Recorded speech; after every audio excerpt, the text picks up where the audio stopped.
விழுப்புரம் மாவட்டம் மரக்காணம் அருகே அத்தை மகனை கத்தியால் வெட்டி படுகொலை செய்த இளைஞர் போலீசாரால் கைது செய்யப்பட்டுள்ளார்.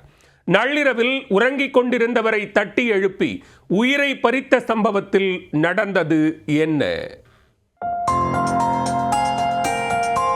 அத்தை மகனை கொன்று வீசிய இளைஞர் உறங்கிக் கொண்டிருந்தவரை தட்டி எழுப்பி கத்தியால் வெட்டிய சம்பவம் நடந்தது என்ன?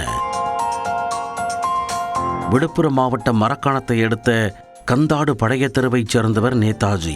இவரது அத்தை மகன் ருத்ரன். இருவருக்கும் இடையே கடந்த 2 மாதத்திற்கு முன்பு வாய் தகராறு ஏற்பட்டுள்ளது. அப்பொழுது ருத்ரன் நேதாஜியை கத்தியால் வெட்டியுள்ளார்.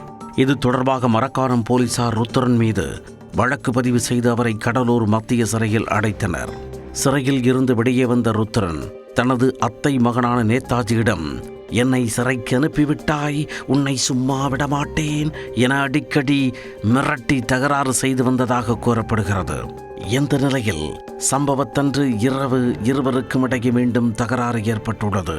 பின்னர் நேதாஜி அங்கிருந்து புறப்பட்டுச் சென்றார். பழைய பகையை வைத்து ஆத்திரமடைந்த நேதாஜி தனது வீட்டில் மரம் வெட்ட பயன்படுத்தும் கத்தியை எடுத்து வந்து தூங்கிக் கொண்டிருந்த தனது அத்தை மகன் ருத்ரனை சரமாரியாக வெட்டியுள்ளார். ருத்ரனின் அலறல் சத்தம் கேட்ட அக்கம் பக்கத்தினர் ஓடி வந்தனர். படுகாயமடைந்த அவரை மீட்டு புதுச்சேரி ஜிப்மர் மருத்துவமனைக்கு கொண்டு சென்றனர். அங்கு தீவிர சிகிச்சை பிரிவில் சிகிச்சை அளித்தும் பலனின்றி ருத்ரன் பரிதாபமாக உயிரிழந்தார்.